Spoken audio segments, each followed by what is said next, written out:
So, good evening, Sir Joey. Meron pong nag-comment sa ating LTO NCR page. Ang sabi niya, gusto ko lang pong i-share sa page na to, mga sir, mga rider and drivers nyo po. Hindi kilala ang pedestrian lane. Kahit may tumatawid, sige lang ang daan nila, galit pa. Kaya po may nasasagasaan kahit nasa pedestrian lane. Sana naman po ipakilala nyo sa kanila ang kahalagahan ng buhay na tumatawid sa lane po na ito. Wala po silang pakialam kahit may tumatawid, lalo na nga po ang mga riders. Hope mapansin niyo po ito. Salamat po. Maraming salamat po sa katanungan. Actually, dito po sa pedestrian crossing po natin. So, ito po siya. Dalawa po ang klase ng pedestrian crossing natin. Ito po yung sinasabi nating signalized at non-signalized. Pag halimbawa po signalized po siya, may traffic light. So, dapat po sundin po ng mga motorista natin yung traffic light po natin. So, kung halimbawa kulay pula, ibig sabihin yan, stop.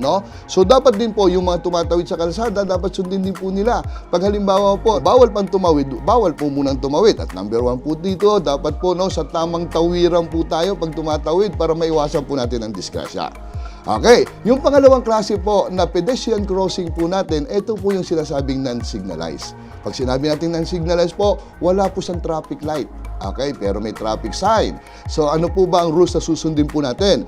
Ito po yung sinasabing right-of-way rules. Ano po ba ang sinasabi ng right-of-way rules pagdating po sa pedestrian crossing? So ito po siya ha, bago ka dumating ng pedestrian crossing, may makikita ka munang warning sign. Okay, so dapat pag warning po siya, dapat magbawas ka ng speed.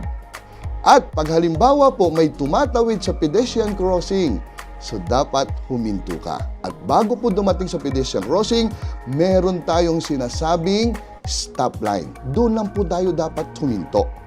At dapat po, ang sabi rin po ng batas po natin, pagpaparating ka ng pedestrian crossing, dapat ang takbo mo 20 km per hour. Para at least, pag halimbawa po may tumawid sa pedestrian crossing, makakahinto po tayo kung may tatawid po dyan.